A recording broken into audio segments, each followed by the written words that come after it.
Weisberg here, along with the silent assassin Matt Costa, science advisor Matt Moniz, Stephanie Burke. We're all here. John Brightman's here.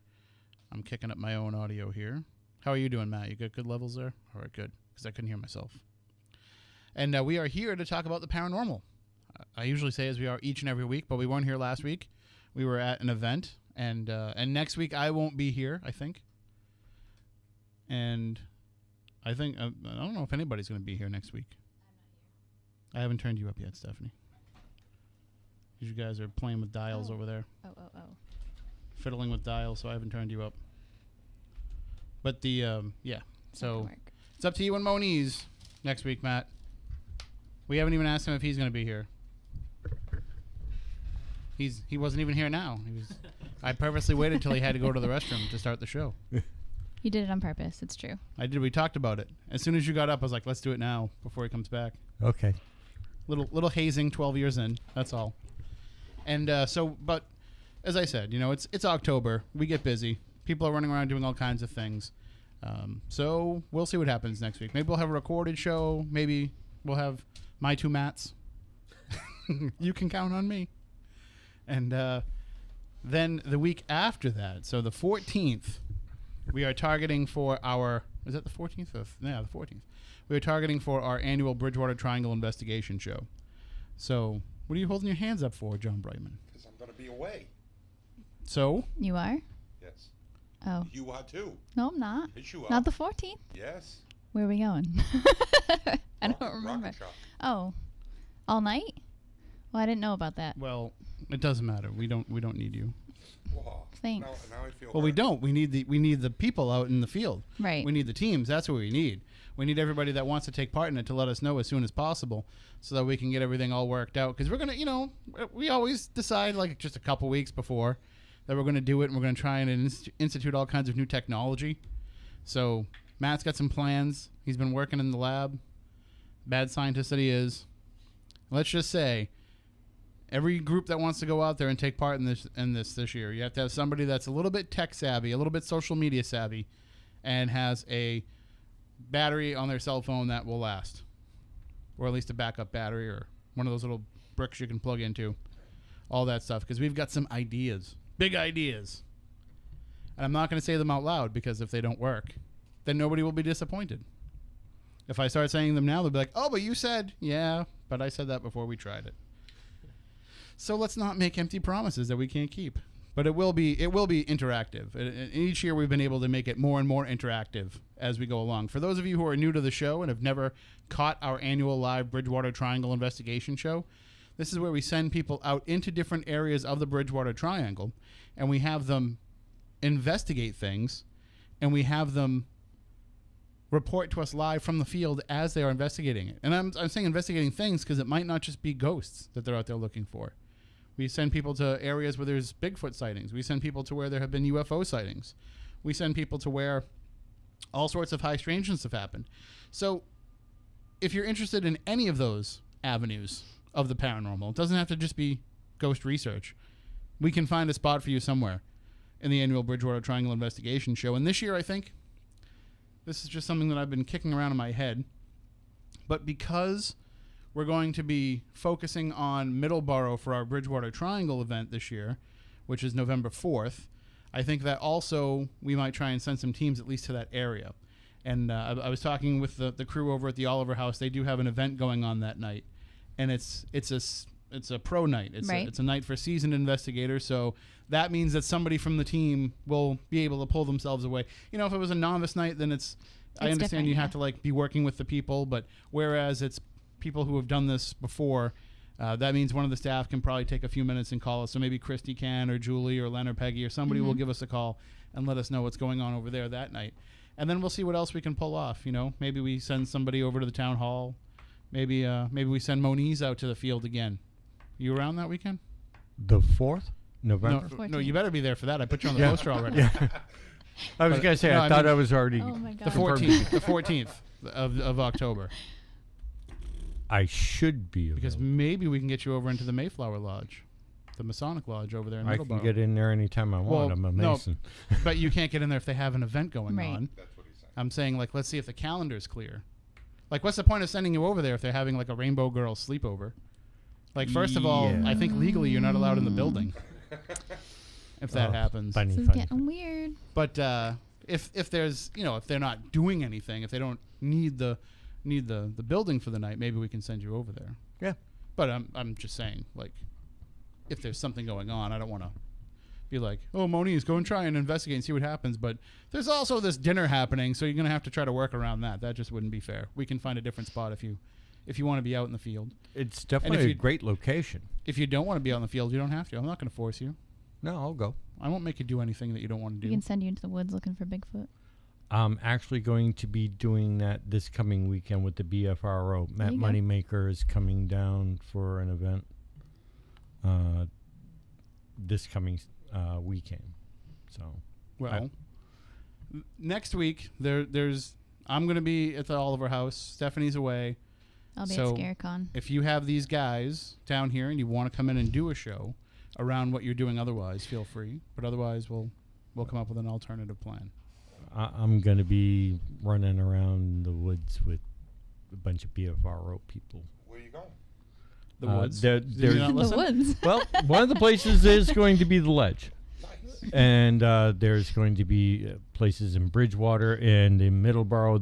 They're doing Betty's Neck is another place that they're headed to out in Lakeville and stuff. So all the local areas that have had recent activity. Nice.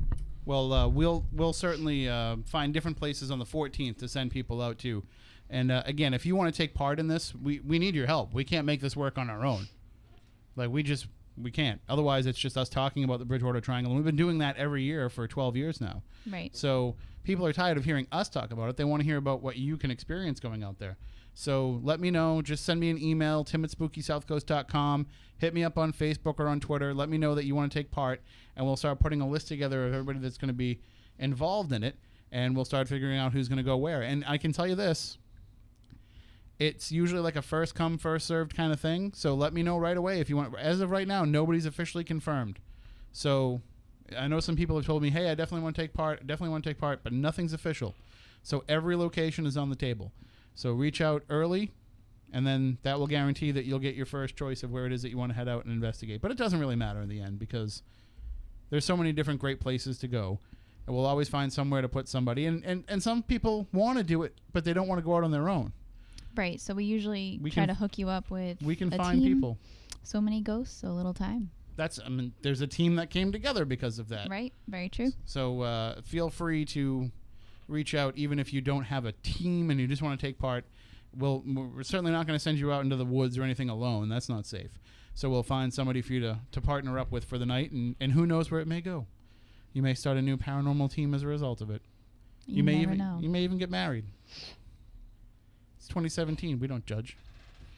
So tonight we have a huge show for you. Tonight we're going to go down some weird and different avenues. And in the first hour, we're going to be joined in just a bit by Jim Andre, who, if you live on the South Coast, if you live in the New Bedford area, Jim has been creating quite a buzz lately. He was featured on Paul Santos's New Bedford Connections cable access talk show, and the video clip of that went viral for this area, but it went viral. Jim is somebody who researches UFOs and who has been abducted in the past. And I don't want to give away too much of his story because he's going to share it with us in just a few minutes, but he was abducted and came back with a tattoo. And John, it's good that you're here tonight because there might be some tattoo-related questions that you would have as a result of this. It's very interesting. We have photos of the tattoo that will be showing on Spooky TV at SpookySouthCoast.com. We have some evidence that Jim has provided on the internet of his experiences with UFOs. So we're going to get into all that. And then in the next hour, we have a legend coming on the show. We have the Amazing Kreskin joining us. Are you familiar with the Amazing Kreskin? Stephanie, you know Kreskin? I like you always ask me first, I know, assuming I don't know. Well, no, because everybody else was nodding, so that's why I was asking you, because you weren't nodding. I was reading. And also, like, you're the youngest one in the room. I so am. It wouldn't be... If you had said, I don't know who the Amazing Kreskin is, I wouldn't have been like, are you serious? You don't know who Kreskin is? I only say that when I ask you if you've seen certain movies and you say no. Usually in the horror genre. Are you serious? You've never seen that? I don't watch horror movies. I'm sorry, I don't. Well, It's never going to happen. we will be joined by the amazing Kreskin coming up in the next hour, and I think that you'll probably have some pretty interesting Absolutely. questions for Kreskin, considering he's a mentalist. Which I and- love. I love that. And I think that it's funny because I shared the fact that we were going to have the amazing Kreskin on the show, and people were responding back with, well, you know that all that stuff that he does, like, it's not real, right? No, it is. But some of it isn't, and that's the idea Right. behind it, is that you don't know what's real and what isn't. Right. Some of it is abilities, but some of it is just tricks. Right. Which is amazing. spitting all I over don't, the place I don't know here. what that was. It was interesting. I'm spitting all over the place. Don't do that. It's too early for that. By the end of the show, I'll be like, sound like Donald Duck over here. But so we will be joined by the amazing Kreskin coming up in the next hour. And, of course, we'll take your phone calls at any point at 508-996-0500, 877-996-1420. Those are the numbers to call in and share whatever is on your mind during the course of the show. And I had mentioned that we do have that Bridgewater Triangle event coming up on November 4th. And there's been some questions. I just want to address those questions right now because there is another event scheduled for the Mayflower Lodge that same day, but we've gotten the clearance. We'll be all set. That event will be over by the time we go in. Same thing with the Oliver House. They have something going on during the day. Mm-hmm. They'll be cleared out by the time that we go in.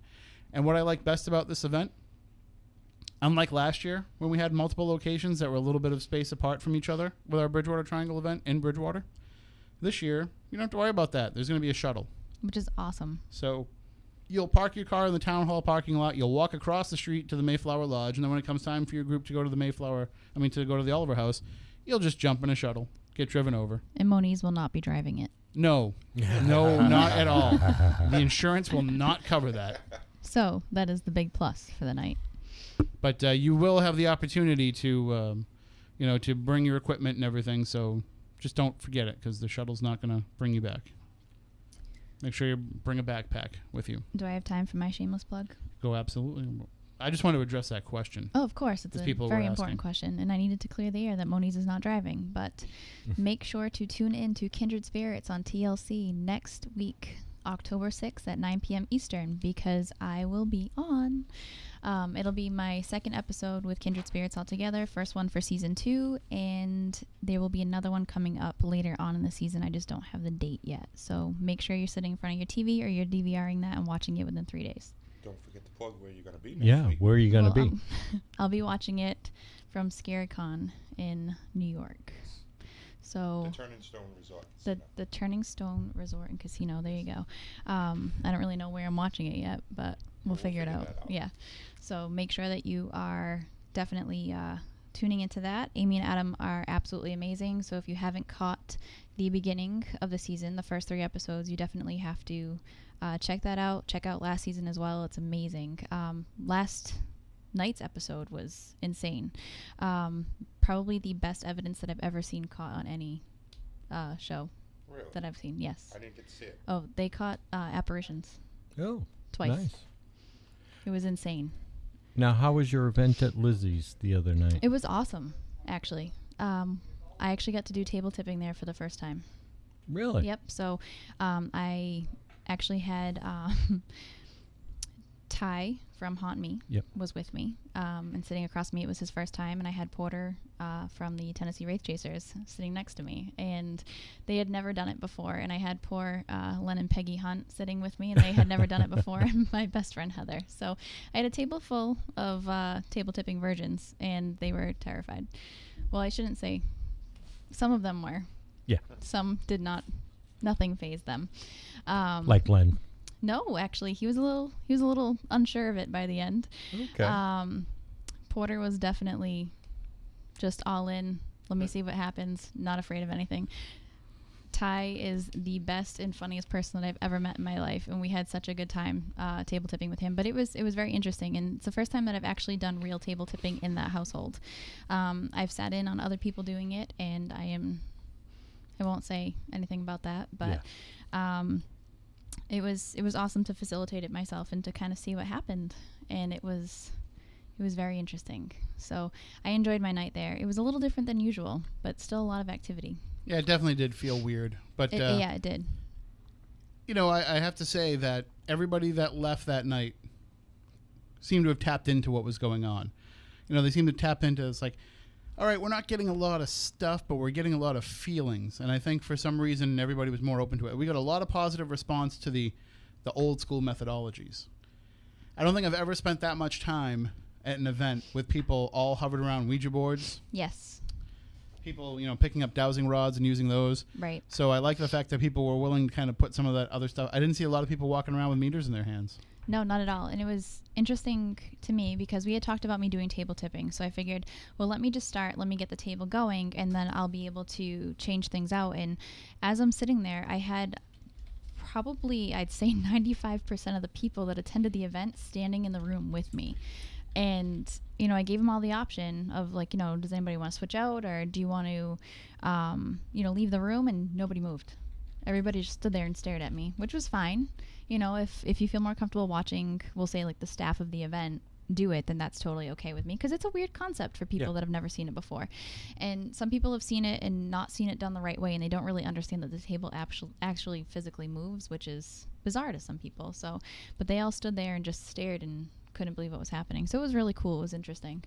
And I'm sorry, go ahead. I was going to say, I've seen a lot of people that poo-poo it at first until they actually sit down and participate. But you have to see it really happen. Yes. Like, well, you have to sit down and participate with it. Yeah.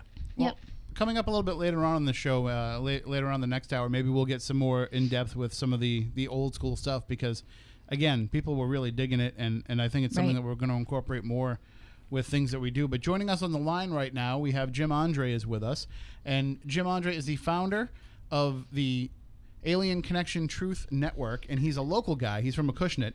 And as I mentioned at the beginning of the show, he's been creating quite a buzz with his interview with Paul Santos on New Bedford Connections, which you can check out on YouTube. If you just search for New Bedford Connections, you'll find the show.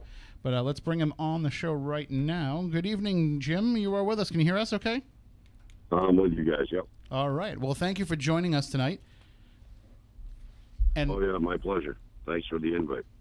No, it's our pleasure to have you. And what I found fascinating about this is when this interview first happened, when it first hit the social media sphere, and when it first went up on YouTube and went to cable access, everybody started asking me about you, and everybody started asking me about if I was familiar with your story. And I said, you know, that's really weird that we've been doing Spooky South Coast for all this time, and I hadn't heard of you and your work, but you are kind of relatively new to coming out and being public about all this.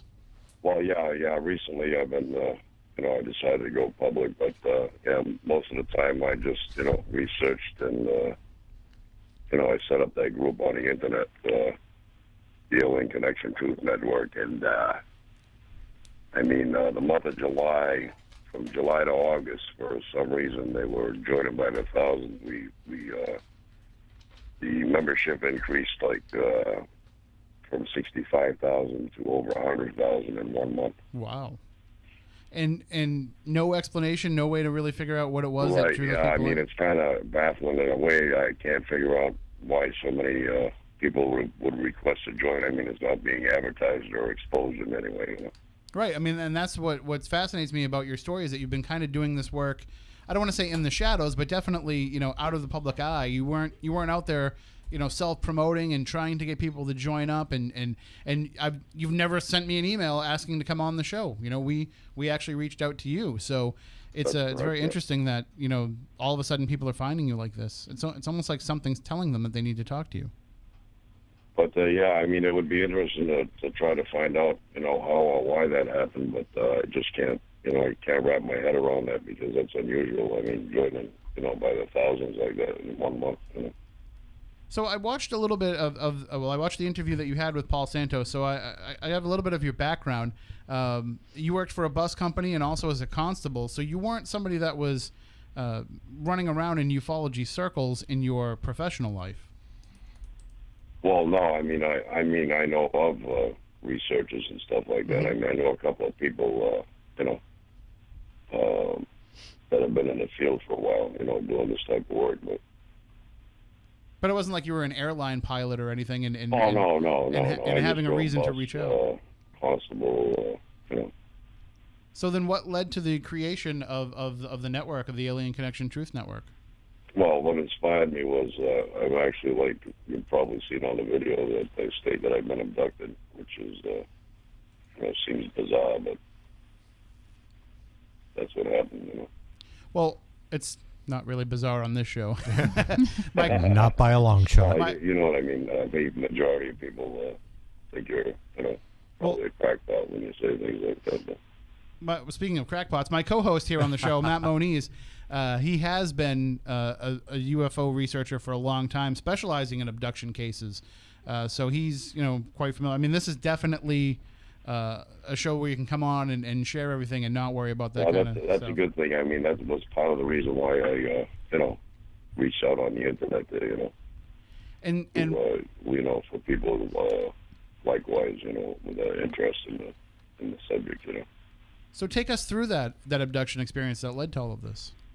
Well, I was at home. I was on my computer. It was about 9:15 p.m. The reason why I remember that vividly is because the last thing I remember that evening was looking at the lower right-hand corner of the computer monitor, and it said 9:15.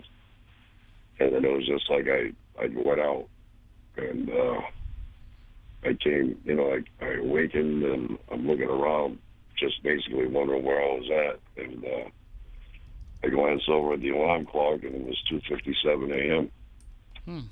So, and that's actually 3 minutes before I usually get up for work, because I work for the bus company. I used to get up early, and looking around, trying to, gather my thoughts and everything, and all of a sudden I felt this intense burning sensation on my right forearm, and when I looked down, there was a tattoo on my arm that resembled an alien gray. And at that point, I didn't know what to make of it. I didn't know if I was dreaming. I was actually beside myself. Still am in a way, but so that's basically what happened that night. I kind of like get some memory that I can almost grasp, other than just the tattoo itself, but. And what I'm trying to explain to you, but when I just can't reach it. It was just complete missing time for you. No, just from 1 second to another is kind of all you remember. Right, exactly. In other words, it was just like missing time, and that was the result, I guess. I don't know.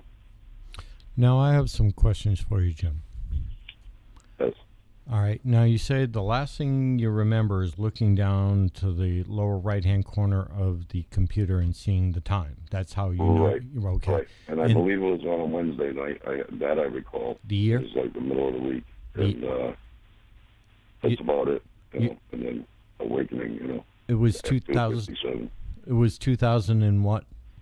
I believe it was 13. 2013. I should have, something like this, I should have actually made notes of, but I really didn't, because I kind of like myself didn't really believe it to begin with. Okay. Now, going from where you last remember looking at the computer lower right, and then you said your next memory is looking at your alarm clock. So you're Correct. saying you woke up in a different room or came to consciousness in a different room? Oh, no, I was sitting in the same chair on my computer. Okay. Same room. And when I looked over, the time was 2:57 a.m. Okay. Yeah, I think you were saying you didn't even set your alarm clock. No, I didn't. I hadn't set it yet because I hadn't gone to bed yet. You know what I mean? Okay. So it was.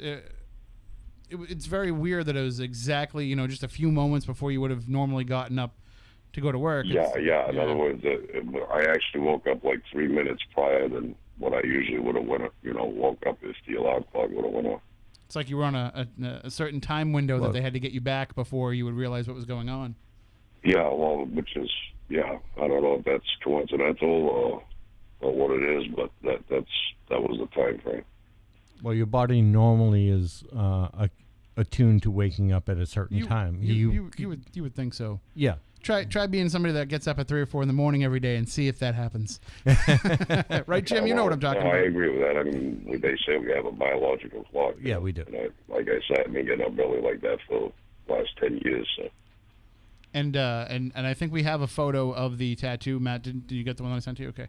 So, and this is very interesting because you have tattoos, Jim. So you're familiar with the process. You're familiar with what it's like to get a tattoo, what it should feel like when you have a tattoo. And then all of a sudden you come back into consciousness sitting at your computer, look down, and this thing's on your arm. And it didn't look like a normal tattoo would, something that had just happened if you had come out of a tattoo parlor. Right. And actually, there was no bleeding on it.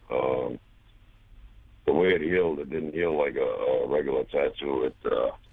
It felt more like a burning sensation and more like a burn, because what happened was it blistered up, and when it healed like a sunburn would feel, rather than scabbing up like a scrape or an abrasion would. Or like a regular tattoo does. Right. And we actually have a tattoo expert in the studio with us as well, John Brightman, who this is what he does for a living. And so, John, have you ever heard of that? Somebody who has a tattoo that reacts that way after it happens? Not really. Hold on, let me turn that back up. I turned it down for Stephanie. Not really, unless it's not taken care of.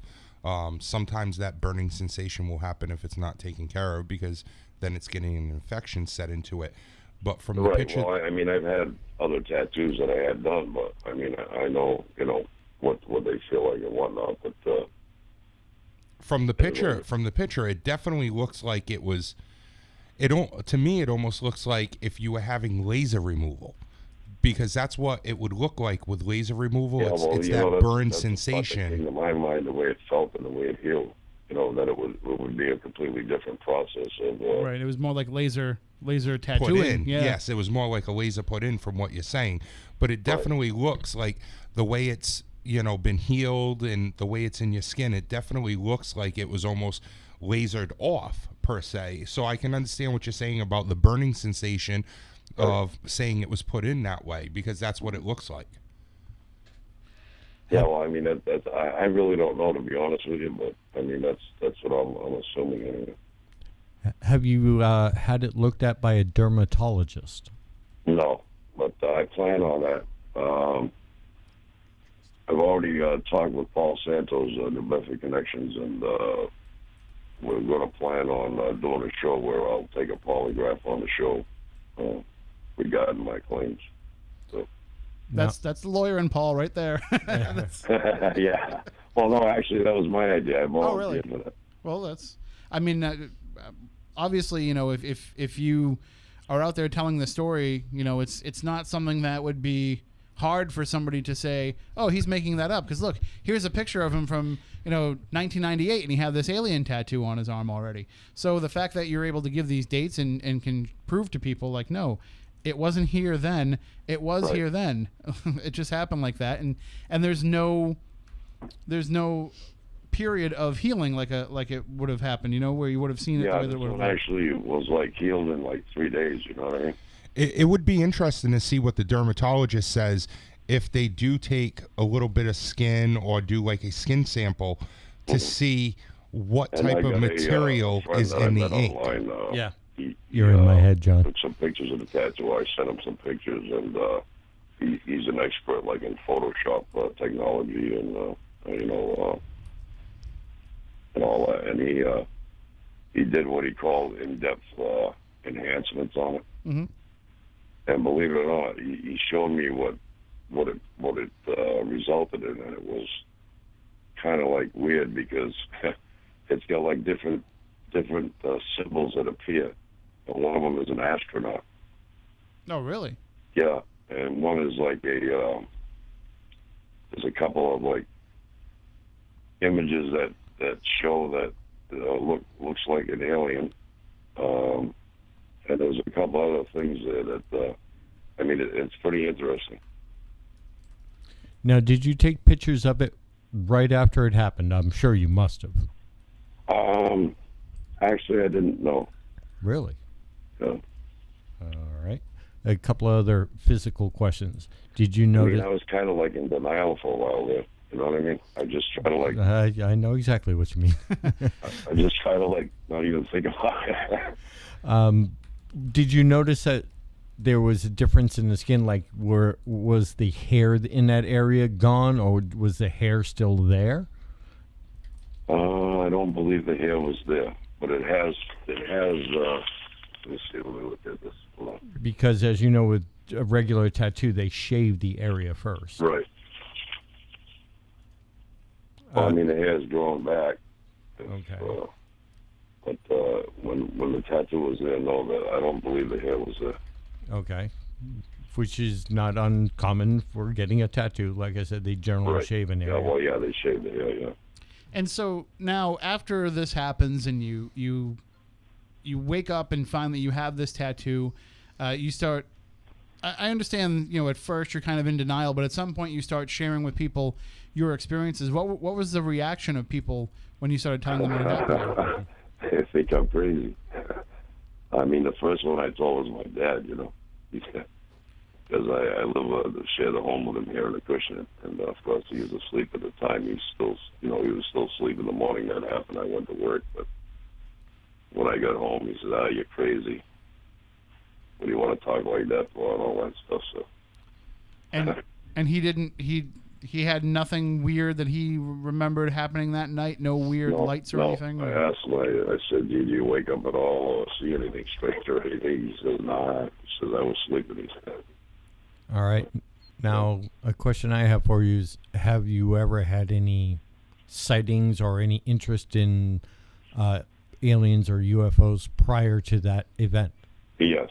I've always been interested because I've seen a few sightings, and one hot spot that I've seen a few times is up in, you're familiar with the Bridgewater Triangle, right? Oh, quite well.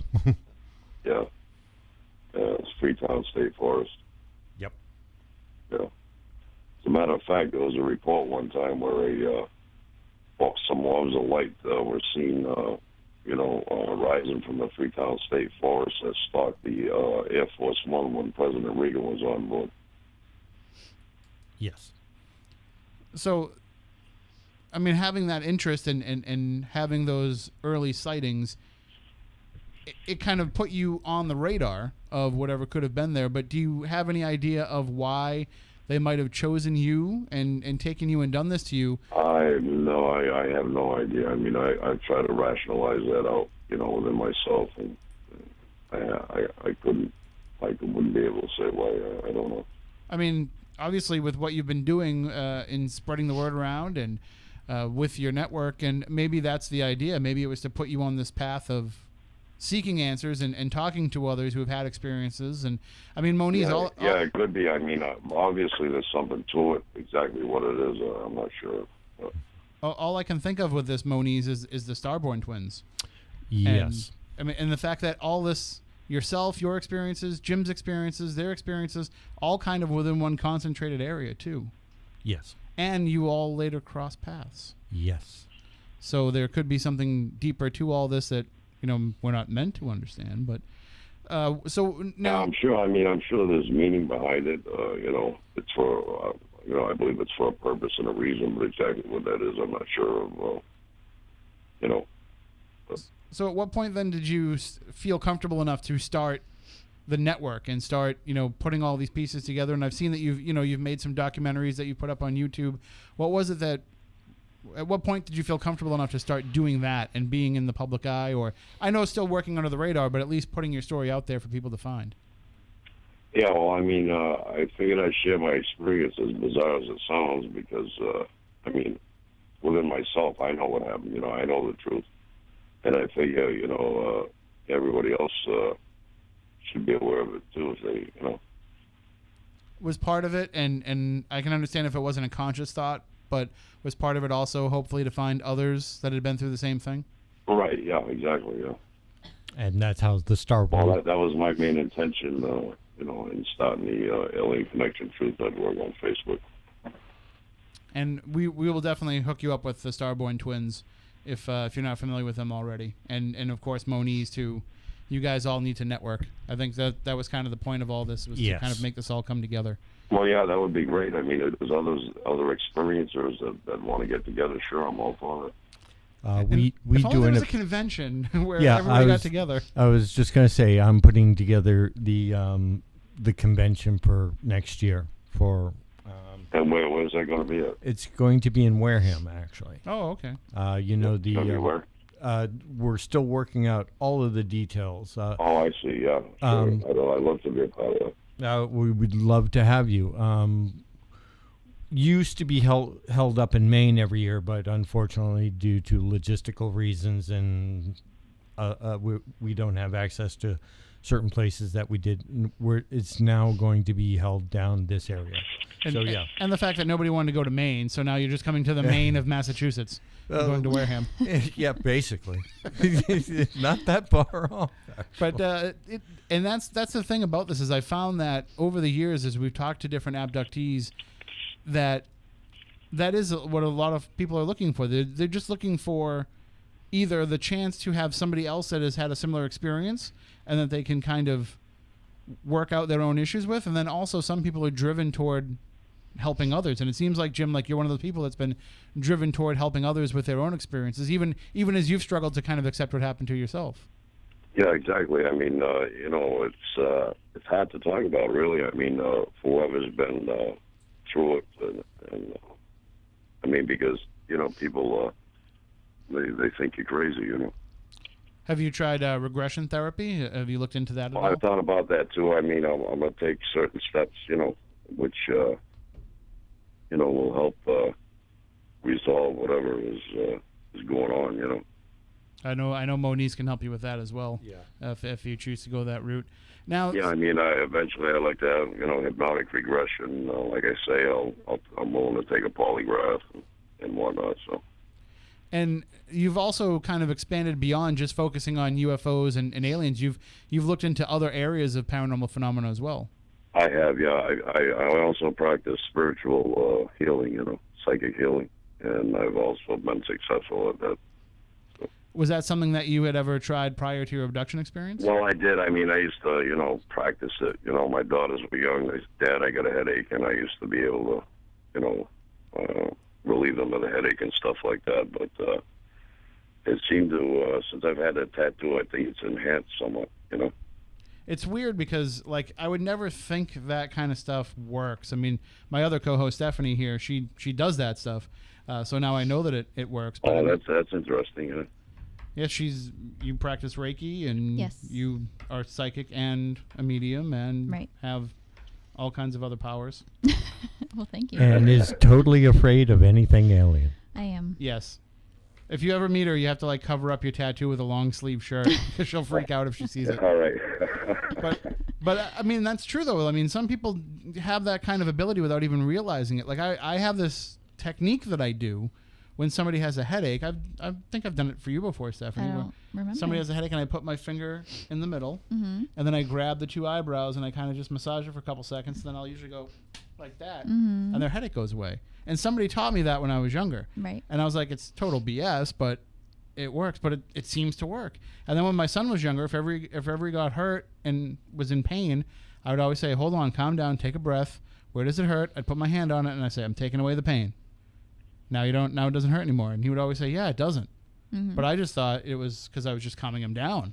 I never thought that there might actually be something to it, but maybe there is. Well, everybody has a natural healing ability. Well, with me, it's channeling energy. I channel an energy, and I use that for purpose of healing. I mean, belief is a solid foundation to begin with if you want to be successful at it. Believing that you can. But. And it's. I do find it very interesting that it's become enhanced since you got the tattoo. Almost like maybe that is like a conduit for some sort of other power. A conduit for some sort of other strength or other energy that you had, but this is kind of like almost like if if you needed to amplify a signal somehow, you put some sort of signal Basically, amplifier. I mean, that's what everything is based on anyway, is different levels of vibrating frequencies. So. And have you had experiences with ghosts? Not too much in that area. I mean, a couple of times, a couple of things happen here and there, but I mean, nothing major. I mean, I've dabbled with a Ouija board before, also. But Hey, nothing wrong with that. I'm a firm supporter of that. Even when most people will say, "Oh no, those are evil," Yeah. they're not. I've had a very weird couple of weeks myself personally, where all of a sudden people are starting to show up in my life that I'm like, okay, I'm supposed to know you for a reason, and I think that's kind of there's definitely something weird and strange going on in the air right now. And I know that you've had other visitations too, Jim, as well. I remember seeing the photo, and I think I sent it to you, Matt, if you wanted to use it on the screen. But you showed Paul Santos showed a photo on the show of a UFO actually hovering over your house. Correct. Yeah. So they've been showed that on the show there. Yeah. So they've been coming back again and again then since you've had your abduction experience. Well, that was actually I believe that photo was before the abduction, not after. Okay, but they have been coming back since. I haven't really seen them since. It's been about 4 years, I guess. But Do you have any suspicions that maybe you might have been taken again? Any other missing time, or just any weird feelings that you thought maybe it happened and you just don't know it? Or before? well, I believe that's probably a possibility, but nothing that I'm aware of. Since the tattoo incident. So. Very strange. I find it interesting though that in Moniz, we've talked about this before. There's no profile. There's no like typical abductee. There's no person that you can say this. There's a reason why they took you. Every race, every nationality, everywhere around the world. There's nobody's immune. Let's put it that way. Or no one particular type of. You're not, Stephanie. Don't raise your hand, Stephanie. You're not immune. They're coming for you next. Stop it. And now that you know Jim, now that you've been introduced to Jim, they're definitely coming for you. You guys aren't nice friends at all. There's some leading data. If this helps. They're saying that more of this type of people are abducted, but that only has to do statistically. There are more of these type of people. Mm-hmm. That kind of thing. It's not that they're focusing on that. It's just that statistically there are more of this race of people that are on Earth than others, and so yeah. So Jim, what are your plans going forward now? Now that the story is getting out there and it's becoming more public, what do you see your role in the future? Well, I mean, like the other experiences there that you mentioned, I mean, I'm willing to get together with others and put together whatever we can to make it known. Oh, absolutely. We will definitely be in touch, and we'll hook you up with some folks. And basically what I'll do is I'll just introduce you to Moniz on Facebook, and then the two of you can take it from there because he knows everybody. So. Yeah, that's fine. Sure. That's good. All right. Well, thank you so much for joining us and for sharing your story with us. Oh, no problem. It's my pleasure. Thanks for having me. All right. And again, you have a website that you want everybody to know about, and I know you have the Facebook group. Well, it's a Facebook page, actually. Okay. It's the Alien Connection Truth Network. I mean, if they want to check it out, All right. Well, I think you're going to see some more numbers now go up. So. Okay. That's a good thing. And definitely stay in touch. We'll talk soon. Okay. Thank you. Take care. That's Jim Andre. He is an Acushnet resident, the man who appears to have been abducted and came back with a tattoo that he can't explain. So, and again, if you want to see those photos, again, we'll have the video clips up on SpookySouthCoast.com and on our YouTube channel. I am just dying to know when he does go to the dermatologist, if they will do some type, because you can easily go down and pull some of that ink out. Well, you don't need a dermatologist to do it. Moniz can do it. Yeah, give me a knife. But I mean, what would the process? We have about a minute before we have to go to the news. It would just be like a simple skin scraping with a scalpel. I would like to see what kind of material is in the ink, because all inks, even though they say they've removed most of the metals, like red still has iron in it. It just has a legal limit that has it in it. Correct. So that's the thing. I would like to see what's in some of those other colors that are in the skin. Put it this way. Somebody give me the samples. I've got the analytical equipment to find out what's in it. I mean, Jim's going to have to be the one to give you the samples. If any of us did it, it'd probably be assault. Yeah. So, but when I said, have it collected by a dermatologist. Well, the safe way. We'll work it all out for sure, and we'll definitely introduce him to the Starborn twins as well, and his network just got bigger without him even realizing it. So, All right. Well, we're going to take a break. When we come back on the other side, we'll be joined hopefully by the Amazing Kreskin. I didn't confirm with him today, but I assumed that he would just know. And so he'll be joining us to talk about an upcoming appearance he'll have in Massachusetts. If you want to go and see him for yourself, it's happening next week. We'll have all those details coming up for you on the other side of the news break. I know it's weird. We're actually on the radio tonight. We have to take the news break and all that stuff. So we will do that, and when we come back on the other side, the Amazing Kreskin and more paranormal talk that you can get involved in by giving us a call at 508-996-0500. 877-996-1420 by jumping in the chat room on Spooky TV at SpookySouthCoast.com and on the free Spooky South Coast app, or maybe you have the YouTube app on your TV. You can watch us that way as well. Just search for Spooky South Coast and you'll find our live stream. And, of course, SpookySouthCoast.com has everything that you need. Everything that you could possibly want to know about the show. Old episodes, articles, news, what kind of snacks we like. It's all up there. The snacks are actually in the studio tonight, so we will spare you snack talk. But just be aware that it's there if we need it. There is a large bag of Swedish fish. Of course there is. So we'll take a break for the news. We'll come back with more coming up in just a bit here on Spooky South Coast.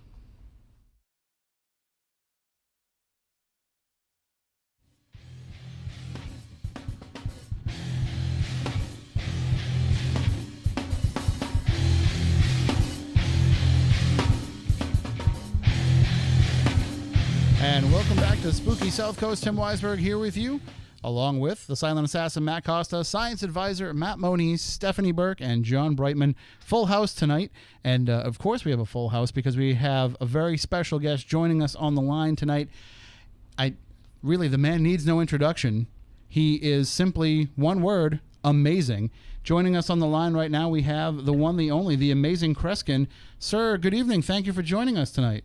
Yeah, is this Tim Weisberg? This is, yes. Yeah, Tim, and you mentioned there's a couple of other folks with you on at the studio. What were the names? We have we have two Matts, we have a John and a Stephanie. There's three of you or two of you, or what is it? You said Matt, John, and Stephanie. We're how many? Hold on, 1, 2, 3. We're 5 total. So, oh my God! Yes, God, you got a paying audience there, right in the studio, huh? Well, I need somebody to run out and get my snacks for me. Somebody to go and run and get some tacos. You know, and the show, and you know what's great? The show is live, and I constantly say this, having spent so much of my life in television. It's so nice to know things that are going on that you can't turn around and change it, because so much of the live. And the shows, real shows that are on TV are not really real. And I get a kick out of the reality shows. I don't want to go into details, but there's one great incident that happened 2 years ago in a woman's clothing store, and the producers called me to the Kreskin. Do you think the public will ever find out that spontaneous incident took 9 takes in almost a half an hour to film, you know? So it's nice to know. And you guys seem fairly stable. I'm only joking, by the way. I kid about that, but I don't drink that heavy. I'd say fairly is a generous take for how stable we are. Yeah, you're out in near the Boston area, are you? We are. We're just between Cape Cod and Rhode Island, and wow. And that's one of the reasons why we wanted to have you on, is because you're actually coming to our neck of the woods next week. You're going to be in Arlington. Yeah, I'm doing a full evening concert. It'll be over 2 hours in Arlington at the Regent Theater, and I'm on the road most of the time. I just came in a few hours ago from Pennsylvania, and I leave then tomorrow morning for New York City. But so I'm looking forward to coming. I don't think I've been to Arlington before, at least not in this life. Now, I'm only joking, folks. People are going to say this guy really is drinking, but no, I love my work. It's just that the traveling, sometimes I have to look at my wristwatch to see where I am, you know? Oh, understandable. Now, what can people... In fact, I just have to. I won't say much about this, but I was in Bethlehem, Allentown, Pennsylvania today. And my career, I'm from New Jersey. My career started years and years ago in that area. And the memories I have of private shows and then public programs of a 12, 14, and 16-year-old, traveling through Pennsylvania. Just it was kind of a neat reminiscence. But and now the airline industry I guess as the end of last year, they have estimated I've flown a little over 2.5 million miles. Oh wow, that's a lot of peanuts.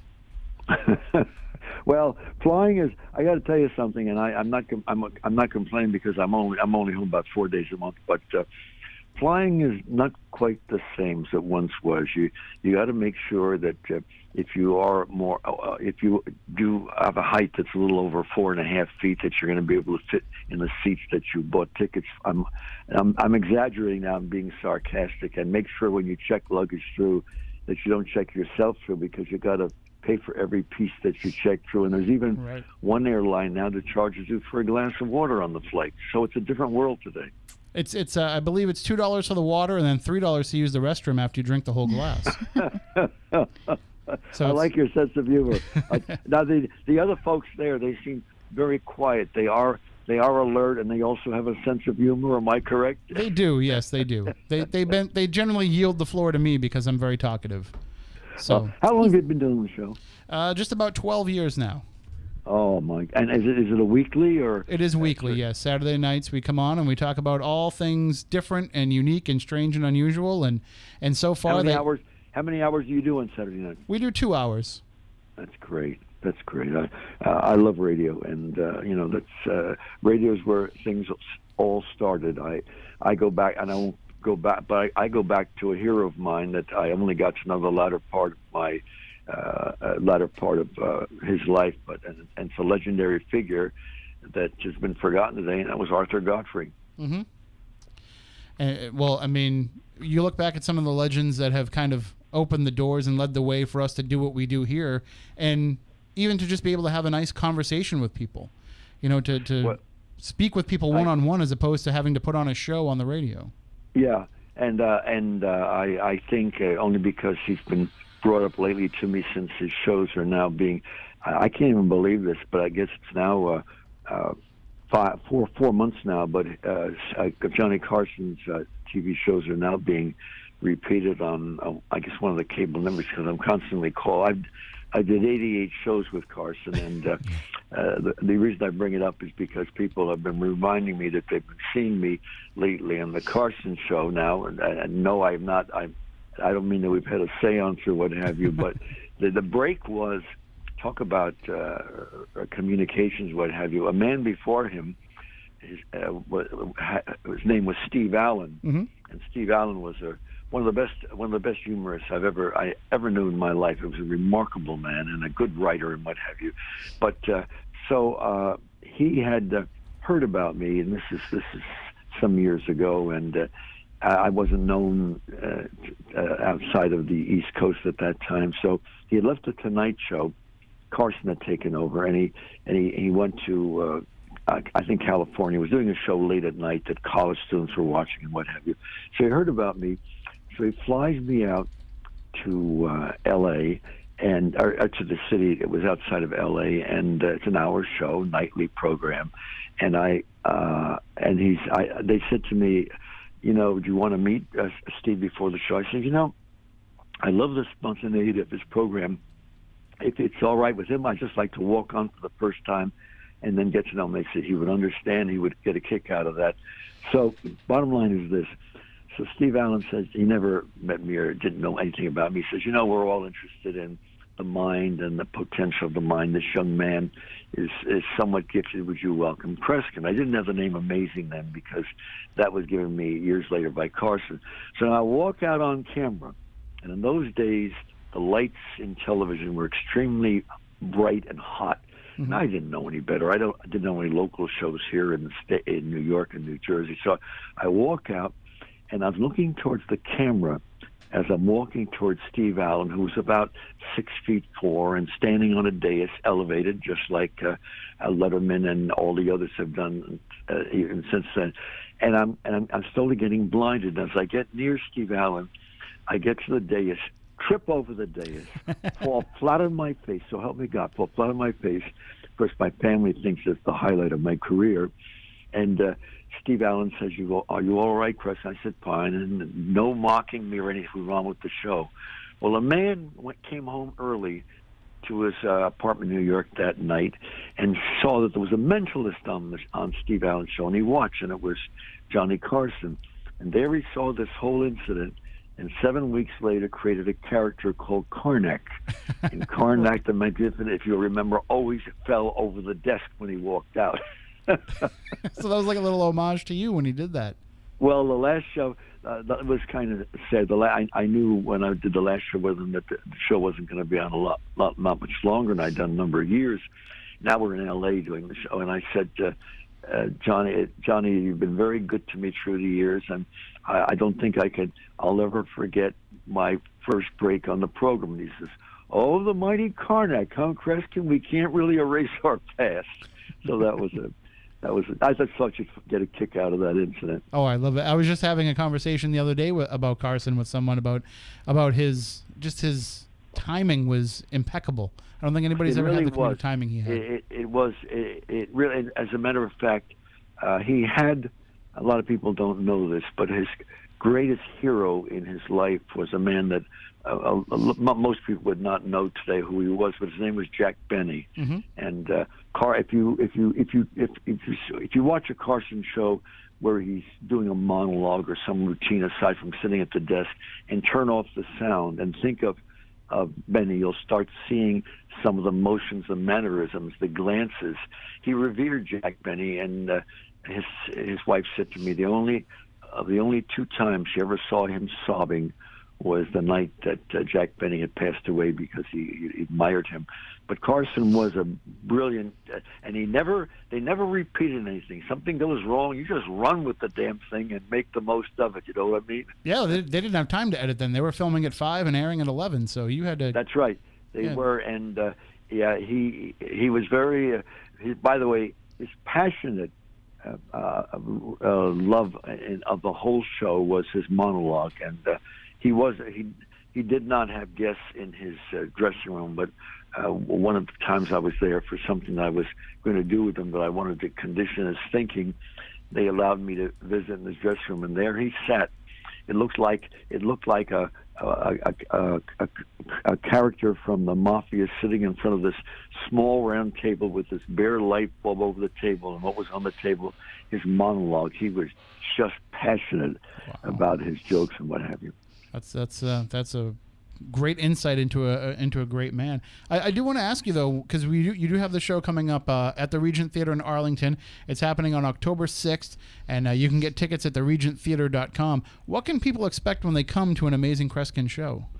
Well, I know you folks that have seen me on television or go on YouTube and see there's over. They tell me now there's over 30 half hours of a television show I did a few years ago and what have you, but this is more than just a half hour or 22-minute television program. It's a full concert, and it's dealing with my audience, because whether it's a theater such as the Regent in Arlington, or it's a state fair and Minnesota State Fair, I had 10,000 people. The Oregon State Fair was 30,000, or a nightclub in Vegas or what have you. My audience, there's no wall. There's no wall between myself, Tim, and my audience, because the audience is part of my program, and I'll be reading their thoughts. I'll ask them to concentrate on different items in their lives, and I'll proceed to attempt to reveal what they're thinking about.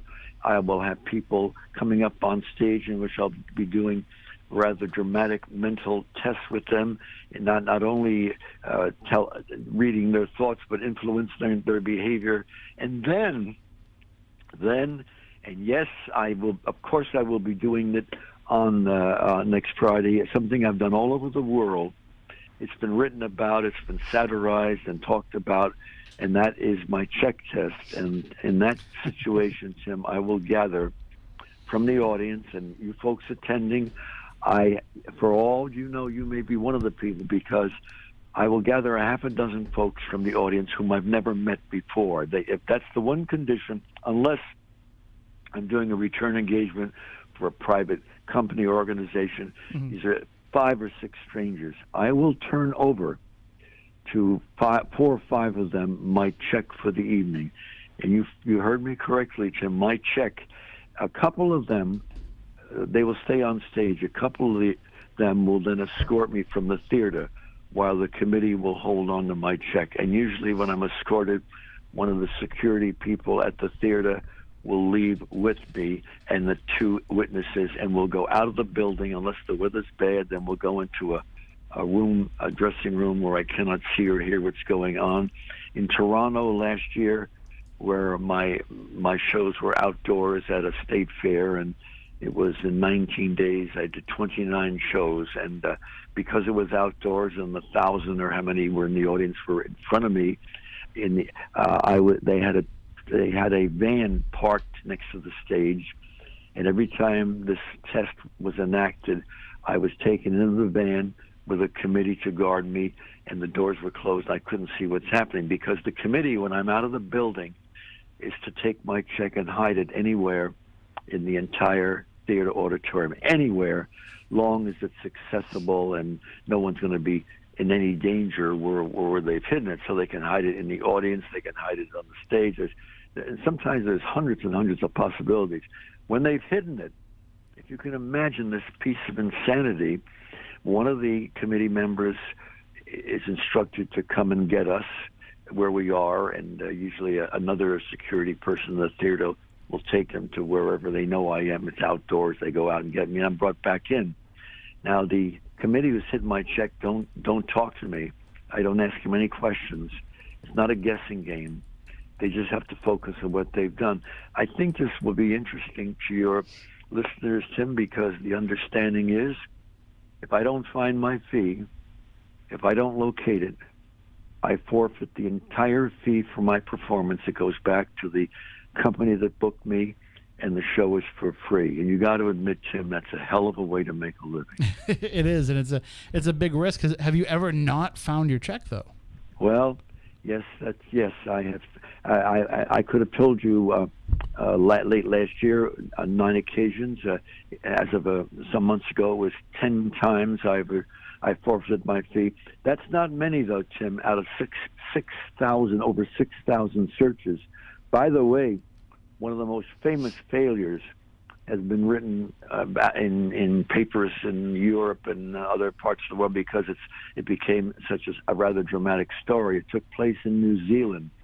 Now, I love New Zealand. I've toured New Zealand a number of times, but this is my first time there. This is about 20-some years ago, and I was one of the nights, and one of the first couple of nights I was at a large theater in New Zealand, and it turns out that I failed. When the show was over, some of the press that was there that night to review the show came over to my dressing room and said, "Kreskin, we know you must be upset. Everybody, of course, was excited with your show, but we know how you must feel. You've lost your fee. Would you mind having a press conference tomorrow morning outside the theater early in the day?" And I said, I am upset, but I'm a professional. Of course I will do so. Well, the next morning, there were over 100 reporters there, TV, radio, and wow. and news people. It isn't because, Tim, I failed to find my fee. It's because when I failed the night before, I lost in one night $51,000. Wow. The money was turned over.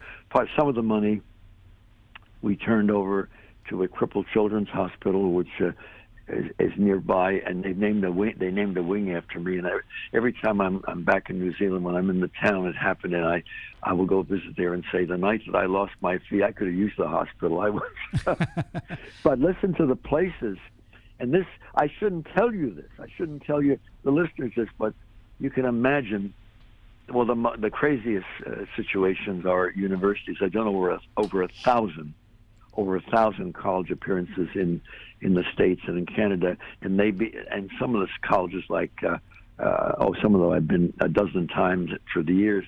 And one show I did in the University of Illinois, it was in a gymnasium. It was about 8,000 people, 7,000 or 8,000 people, and I come back in the gymnasium, and the check is hidden.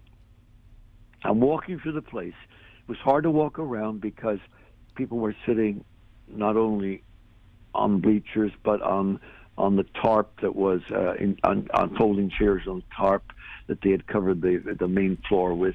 So the place was very crowded. And I come up, I stop in front of this elderly gentleman, distinguished looking man. I had him stand up, and I said to him, "Sir," I said, "This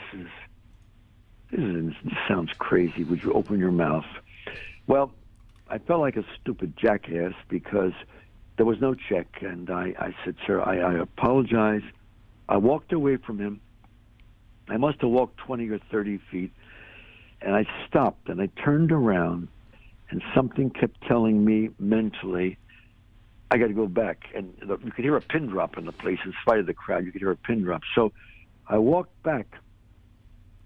I come in front of the gentleman again, and I said, "Sir, if I embarrass you, you just sit right, I'm having you standing, and you just sit right back down, and things will end here.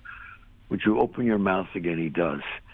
I said, "Sir, does this have anything to do with the roof of your mouth?" Tim, he reached in his mouth, he took out his upper plates, and he handed me my check. Wow. Of all places. Okay, so I'm opening my mouth. I'm saying open my mouth. That was not a very funny remark, but I'm giving people ideas because as people will come. One man in outside of Philadelphia, I think it was Harrisburg or Philadelphia, a few years ago. I was at a theater for, I guess, a week or so, not one night, and he when he wrote a review of the show, he says I've reviewed plays. He said, but watching Kreskin do his check test is like watching a murder mystery, except that every night the solution is different in the play, because, of course, the solution, Tim, is not my own decision. It's the decision of the group of people who are, creative in what they're doing. Well, and it's important, I think, to let people know that with your shows, with your performances, it's not about having extraordinary powers. It's not about having psychic abilities. It has to do, Tim, with first of all, I'm not a fortune teller. I've tried looking into a crystal ball. I get a headache. Now I don't, but I do feel under certain conditions. Let me give you. It's interesting you brought this up. This was brought up today when I was in an area where I had a large family of relatives in Bethlehem, Allentown, years ago, and they were asking me about my background and so forth. The way I can explain what I'm doing in a performance is I'll give you an incident that happened at the Riviera a couple of years ago in Vegas. One night, I mentioned two names, and this gentleman stood up, and he was also an older person. I said, "Sir, who are these people?" He said, Kreskin, he said, "They're not people." He said, "My wife and I are," he was from some other part of the country. I don't remember what word he said. He said, "But we're here vacationing here, and those are our pet dogs. We love them." I said, "Sir, can I ask you something? Did you say to your wife, I wonder if Kreskin can tell me my military number?" Tim, you would have had to be there. I wish that the show had been, someone had filmed at that moment. He's standing up, he slams his fist down on the small round table because it was a large nightclub audience. He says, "Kreskin," he says, "we're not staying at this, the Riviera, we're staying at," I'll figure where the hotel was. He said, "I said that to her at dinner." I said, "Well, who have you told your army?" He says, I haven't told anyone. I never mentioned it to my wife. And you can ask anybody. If anyone calls in the service, man or woman, they'll say, come to think of it, I never mentioned it to my family, my wife, because we just don't mention something like that. Yeah, right. Well, I said, "You know it by heart?" He says, "Yes, I do." I gave him every single digit in his Army serial number, and he was in World War II. But, Tim, if he didn't know the number, you could have given me a crystal ball with a $10,000 under the wall, I wouldn't be able to do anything. Well, maybe if you offered that, Tim, I would have done something desperately, but no, I couldn't have done it. So it's Tim, I got to say this. If I hope, and if you can and decide to, let us know, because we'll make sure you can come as my guest with someone. If you can come to the program, let me know, because I'd love to get to see you and tell the audience, this is the person you've been hearing all these years on the air. Well, that'd be great. I mean, that's what I find the most fascinating about this is you're not. It's not magic. It's just no, it is not magic, Tim. It's dealing with the potential of the mind. Mm-hmm. Now, I want to say this to all you folks listening in. We're going to have, and because and I do this every year in the shows during the period in late October. Part of the show at Arlington and at the region is going to be a ghost sighting. Now, I'm not saying I necessarily believe in ghosts and what have you. I'm not knocking mediums and what have you, but this is not an illusion program. When you see what happens, you will understand why. When I did this a couple of years ago in New York City at a theater, and don't worry about it if you volunteer on stage amongst the 20 or 30 people I have up there. One lady got so frightened, Tim, she ran out of the theater and went 2 blocks down Broadway. The crew got her and brought her back and said, everything's all right. The whole scenario is gone. So, my comment is this, Tim. The whole program is, the audience is part of it. They're not sitting there watching something. In some way, they may be involved. And I think that's why my career, I've been very proud. It's been like an adventure. As I, a year ago, I was in Spain, Italy, New Zealand, Australia, Japan, Wales, Netherlands, Canada, the United States, and a foreign country called New Jersey, where I live. It's the state of New Jersey. I've been there too. They always ask me for my paperwork when I try to get in. Oh, they do, Tim. Oh my God.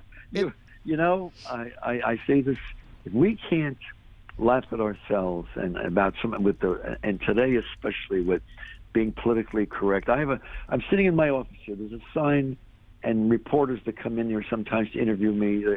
A sign on a frame sign that says, "If anyone ever calls me politically correct, kick me in the ass," because we got to be able to laugh. You know what I mean? Absolutely. We got to be able to laugh at ourselves. And it's funny that you mentioned not knocking psychics or mediums, because my co-host Stephanie is actually a psychic medium. So Stephanie, are you? I am. Stephanie? Yes. Isn't it? I hope to get to meet you. Have you made this a life's work? Your work as a medium? It was actually something that I ran from for a very long time because I didn't want to be different. And I recently decided, after having my first TV national television debut on a television show last year, that I should just jump in full force and do it. Were you interviewed on the show, or was it a piece about you that you're doing? Nope, it was actually for a show. It was actually, my first one was Ghost Hunters on Sci-Fi Channel, and then I went to Kindred Spirits on TLC. So they were both paranormal investigation shows that I was a part of. But you felt there were indications that this was an area of special meaning or interest to you long before this. You went into it full time. Was it through your life or things that have happened? Is that what it is? I actually was born with the gift, and my mother had it, my grandmother had it, and I absolutely loved it. I had a passion for it, but when I realized that I was different from everybody else, it made me feel really uncomfortable, and I didn't want to be judged for it. And it's hard to be the weird little kid that can see ghosts and make friends. So I tried my best to stay away, but I realized that there was so much more that I could do to help people that were grieving, that I decided that it was something that I was meant to do, and I was handed for a reason, and I wanted to be able to try to help people through their grief process. So, or people that were afraid to live in their homes because of paranormal activity. That's very, very meaningful, and you've given your life meaning because you shared your ability to help others and give them, some consoling, also some hope, and also a different way of looking at things. I think that's exciting. We don't today more and more. as you can understand, we're reaching a point in our culture where people are not really listening to each other as they once do. I happen to be an avid reader.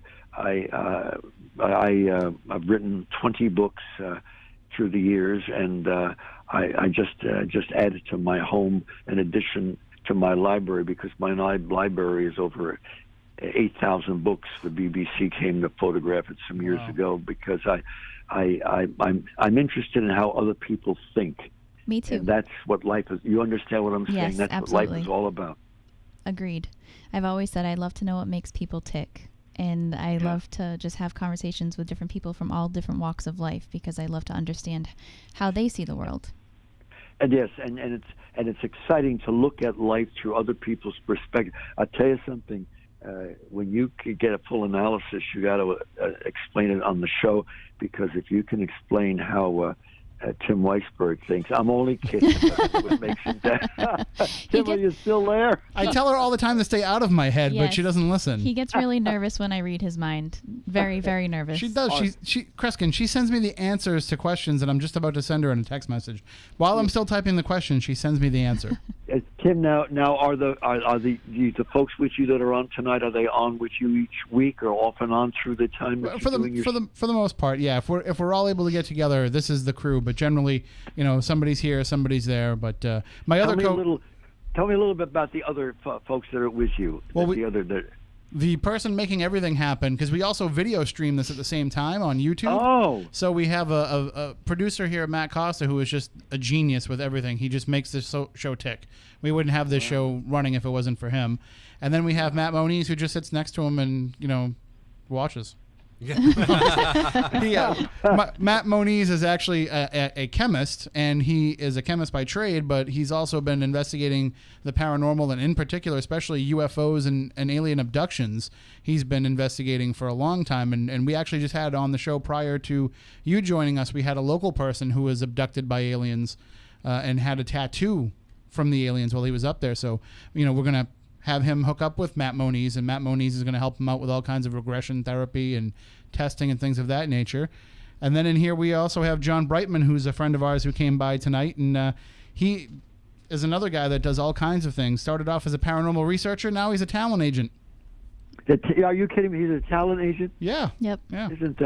Isn't talk about a wide diversification of you've got an interesting crew of people there. I mean, and I'm not talking about it psychiatrically. I'm talking about well, that too. That too. But you're by the way, I'm going to in a little while have to get going. But we've got to talk again in the not too distant future, because the experiences through the years as I've traveled all over the world, some of them have been. That would be interesting. You folks who would understand have been wild and unexpected and unpredictable. I mean, if I can tell you things that happened in Japan, where I was performing with audiences that did not speak my language, but there was still a way of communicating. So, you've got an interesting chemistry there. I want to tell. And folks, by the way, the other four of you who are on with Tim, I want to tell you folks, and let's hope that Tim doesn't edit this out. The other reviews there, if you can work with Tim, you can handle ISIS, the Taliban. I'm only joking. Well, I'll tell you what. We'll definitely have you come back sometime when you have some more time in your schedule. We'll really get into some stuff. But for right now, we'll just remind everybody that if they want to come out and see you, they can do so this Friday in Arlington at the Regent Theater. And Tim, and I will come back. I will come back on the air. Thank you, sir. with all of you folks there. But folks also understand that as long a program as it is, when I leave the stage and have a little bit of time to myself to change my clothes, what have you, there is a meet and greet after the program, because as I travel the world and meet people that known me from other areas or seen me in the past, I get a kick out of people that come with their youngsters that have seen me a few years ago. Now, it's not true that I was born in the 1880s. If you start that rumor, Tim, I'm going to haunt you. But I have been around for a while. And listen, I'll say I won't say goodbye now, because I'll see you. And Tim, if you do plan, come call us at the office here during the week. And I want to. But if you do come, any of you folks that are there tonight, come and say hello after the program. I won't say goodbye to you folks. Just in the spirit of broadcasting, I'll say to be continued, okay? All right, I that love sounds it. great. Thank you, sir, so much for joining Take us. care. My pleasure. Thank you. Take care now. All right, See you ya. as You too. well. Bye. That is the one, the only, the legend himself, the amazing Kreskin. I told you guys it was going to be fun talking with him. What a nice guy. And He's funny as hell. he really is. Yes. And I listen, I had to be careful there because I would fall down that rabbit hole of Yes. just having him tell me old showbiz stories. Mm-hmm. You know, and I love hearing that stuff, hearing about like what it was like to meet Steve Allen and to work with Johnny Carson, and Kreskin's worked with everybody. And just those stories alone I could have listened to, even not even getting into because I could have. And but if you actually want to go out and see him and see his abilities, the show is happening this Friday, October 6th at the Regent Theater. Listen, how much does it cost now to go out to the movies? Oh, God, I don't even know. You know, I just went a couple weeks ago. we should get John and Mike. I just went a couple weeks ago, and 2 tickets to the movie with drinks at the movie was $47. You can go see the amazing Kreskin in person. Tickets start at $22.50. So for almost the same price you're going to pay to go sit in Right. one of those cushy movie theaters with the reclining seats, you can go see the amazing Kreskin live. The best seats in the house are $37.50. You pay more for that to watch a boxing pay-per-view. I wish I was around so I could go. That would be awesome. Huh? It's Friday night. Friday. Friday, October 6th at the Regent Theater in Arlington. Tickets are still available, and also they have a few other deals as well that you can get involved if you are a senior, you can save $5. If you're a veteran, you pay half price. And you can also get group discounts as well. So all of that is up on the regenttheater.com website. That's Regent Theater with an E at the end because it's fancy, so you have the E at the end of theater. So it's TRE.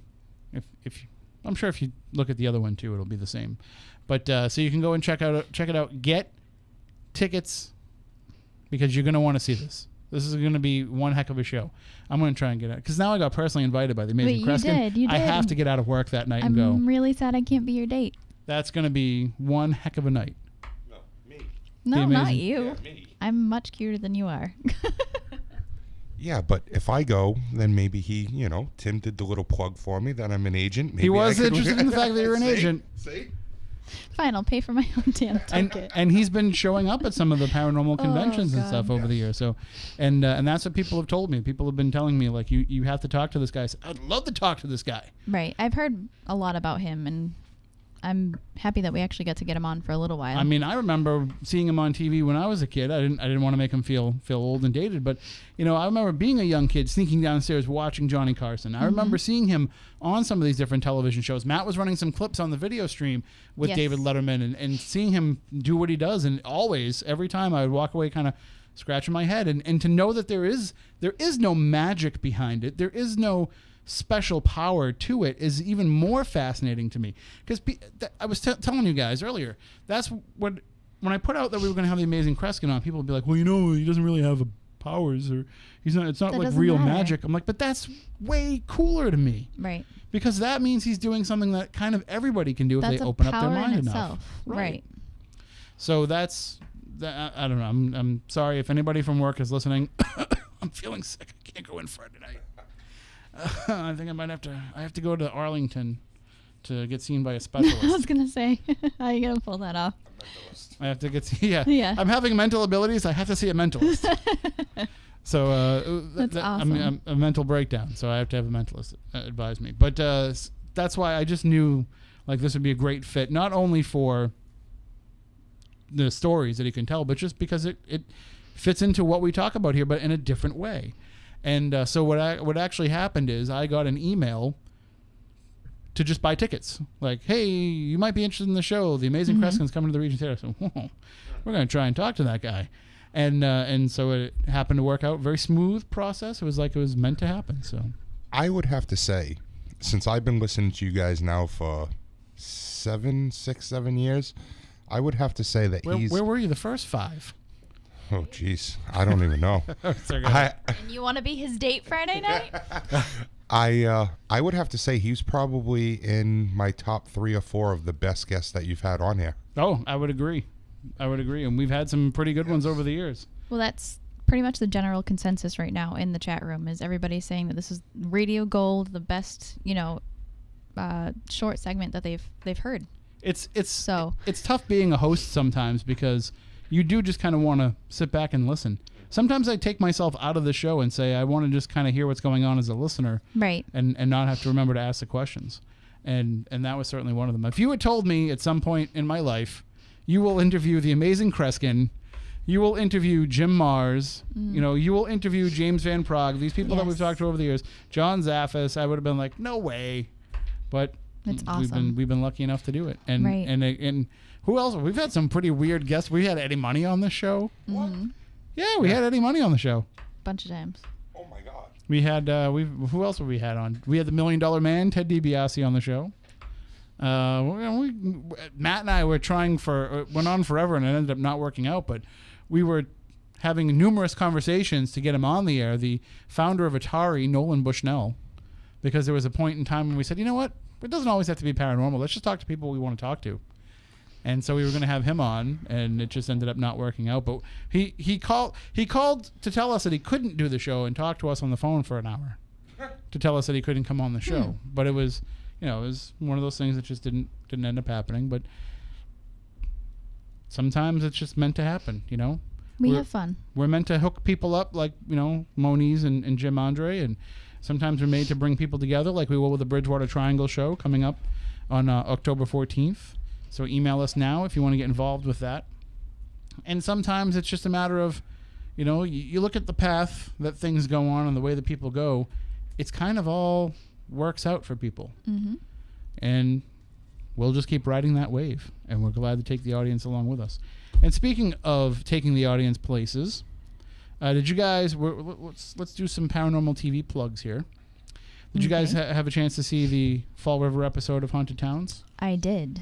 We haven't had a chance to talk about the Fall River episode of Kindred Spirits either. We haven't. On the air. We have to have Amy and Adam back on too. Absolutely. I mean, that was I was hoping that would turn out to be a great episode for them, just because I know that I've had so many experiences. Right. We've all had experiences in that house, but it doesn't always translate to television. Right. So a lot of times when the TV shows come, they don't get everything that they're, that would be indicative of what normally happens. But I think that they had some pretty good activity there, and it was completely different than, and I'm talking about Kindred Spirits, it was completely different than what we normally encounter there, because it was personally related to Sue. Right. We talked a little bit about that the day after it aired, but we didn't get too much into it. We did. I'd say I can't even remember when we were on TV. Yes. As you know, I've slept about a total of 7 hours this entire week. We did. We had talked about how we had experienced things that were different than what Chip had experienced. Right. So we did talk about that a little bit. And then I know that you don't normally watch the paranormal shows. I do not. You do watch Haunted Towns. I do, because I love you so much, Tim. And it's not why. It's got nothing to do with me. Really? But listen. Did she have the membership card yet? The what? This is president of the fan club? No? Will you stop it? I'm just razzing you. You're a terrible person. So the both of you. Well, you should have known when you're like, John wants to know if he can come into the show tonight. You should have known what was going to happen. You know what? It happens constantly. If it's not the two of you together, it's. Well, it always involves you. Right. Okay. All right. But so the episode of Haunted Towns that aired from the Lizzie Borden house and also the Abbey Grill, well, the church, that was, for me, it was very personal to work on that episode, because I wanted something. And Moniz, you've been there when we filmed this stuff at Lizzie Borden's. We tell them the stuff that goes on there. We tell them the experiences that we have, and they don't pay attention to it. You can do that till you're blue in the face. It's human nature. We try and tell them, like, there's more to the story than just talking to Lizzie Borden. And, like, even if you talk to Lizzie Borden, it might not even be her that you're talking to. There's something else there. And so I was so happy that when we had these talks going into this episode, basically saying, I know that you guys are getting into the Borden house and you're excited to try and reach into that mystery of what happened. But do yourselves a favor and don't worry about it. Don't bog yourself down and did Lizzie do it? I mean... Yeah, I know. We did Ghost Lab, where... Which never really aired, but... No, it aired. We just didn't make it. Yeah. But it was... that was the whole idea of that episode, was that they were trying to look into different angles for it. And what ends up happening is they put Lizzie Borden back on trial. Like, it doesn't matter. At this point, it's gone way beyond whether or not Lizzie Borden actually did it. And so if you can just kind of put the whodunit aspect away from it and got to the, like, well, why did it happen? And what has happened as a result of it? That's when you start getting deeper into the story. So I was very glad that they did that. That's why I kind of, like, as much as I don't know how I want to say this, but as much as I liked the way Ghost Adventures, when they started the show on the Lizzie Borden, where they talked about the history of the neighbor and what happened, I think that was a good way, because it still wasn't at first pushing down your throat, oh, who did it?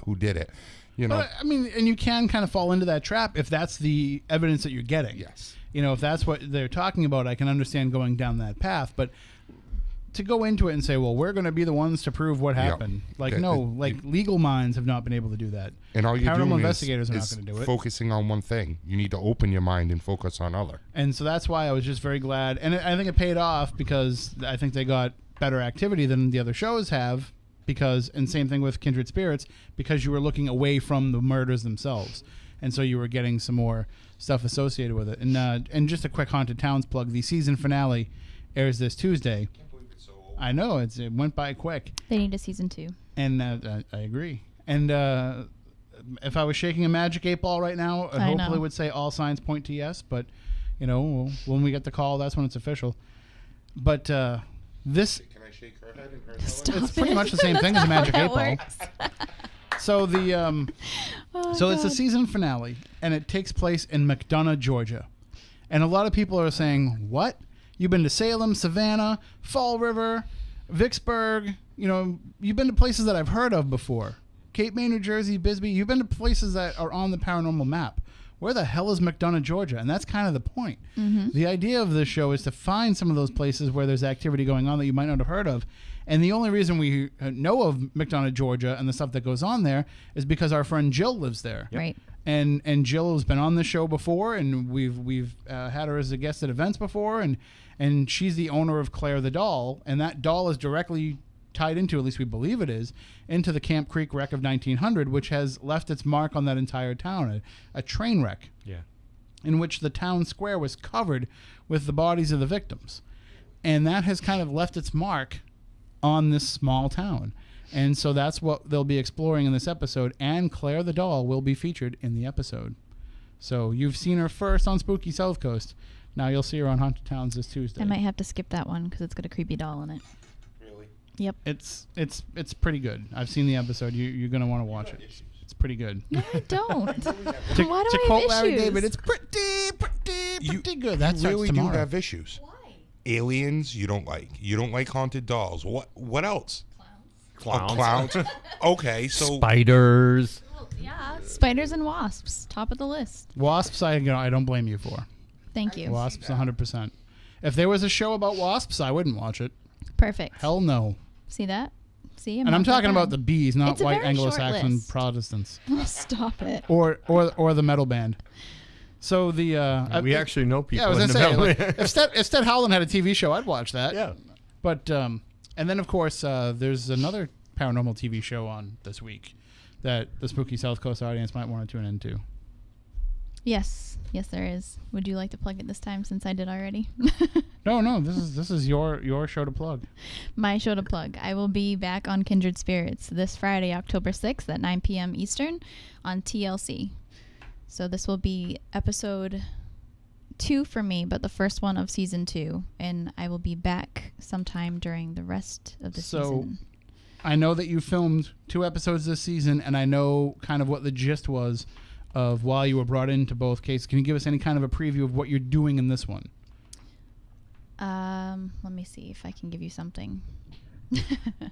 This one was I got a call from Amy and Adam. This was the first episode that they filmed for season 2, and it was day 3 of production, and they called me and they said we need help, and basically I guess all I can say. You're coming to assist them. I came to assist them because investigation. they came in, and the evidence that they were getting, Amy felt intuitively was not all that was there.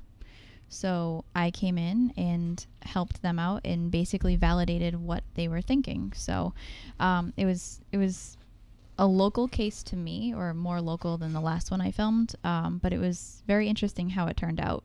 Because I know, just like to put it generally, there was one that you were brought in to help with the case and one where you were brought in to help with a person. Right. So this is the one with the case. Yes. Okay. So tune into that Friday night, 9 o'clock, TLC. And then Haunted Towns, Tuesday night, 10 o'clock, Destination America. And if you've ever missed any episode of either show, they're all available on demand and on the apps. Both Destination America and TLC have what they call the Go apps, where you can watch the episodes right there. And of course, we don't push a lot of TV shows. We push these ones because they're quality. Like, I'm not talking about from even a paranormal perspective. Like, you can sit down and watch a show, one of these shows, and say, I just spent an hour watching something that was very entertaining. Right. And that's what I think there was such a movement with ghost hunters to say, let's kind of deconstruct the way that people think about ghost experiences and make it not so scary. There still was, of course, dramatic tension because it's television, but we're trying not to make it scary. We're trying to show that this is just something people do. And I think that now with shows like Kindred Spirits and Haunted Towns, to a degree, it's done it as well. We've kind of brought back some of that tension, that that little scary element. And Kindred Spirits has done a great job of this season, as they're saying. It's like each episode is like a little mini horror homage. So it is, and I think the thing that both shows brought back, which was definitely missing, was the history aspect and the research aspect. And they're all like little mysteries to be solved. And that's the part that pulls me in, even if, I'm not into the whole, did you hear that? Let's, just straight investigating for an hour. I'm really drawn in by the history and the mystery of it. And just in the final few minutes, we'll remind everybody that on October 14th, we'll have our annual Bridgewater Triangle investigation show. So if you're an investigator, if you're a team, if you want to get involved with that and you want to take part, reach out, tim@spookysouthcoast.com, or hit me up on Facebook or Twitter so that we can get everybody organized and figure out where we're going to send people out. Because I think we'll probably not be on the air next week because we got a lot of different stuff going on. We'll be on for that one. And then the following week, I won't be around because we have the Spooky in Salem event. And then we'll be on the week after that because that's the 28th.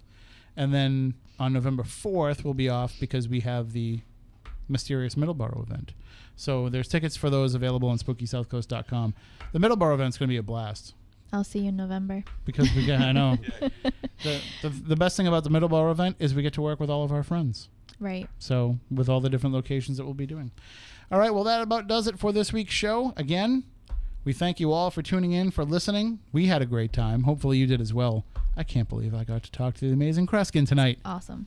And so we'll be back soon, at some point, with more of Spooky South Coast. You can always listen to all the past episodes. They're all available for you wherever podcasts are found, and you can watch all the videos on YouTube. The easiest way to find it all, the simplest way, just download our free app. Doesn't cost you anything. Doesn't take up a lot of space on your phone. We don't send you nude pictures of Moniz unless you specifically request them. No. And then we ask you, like, how like sometimes it's like, are you sure you want to leave this site? Are you sure you want to? We ask them like 7 pop-up windows. Are you sure you want to see this? So by that point, it's on you if you still have clicked all the way through. So I'm just kidding. The app is rated for all ages. So we don't show any full frontal, just from behind. And what is happening? And I didn't even eat the devolving. Swedish fish. No.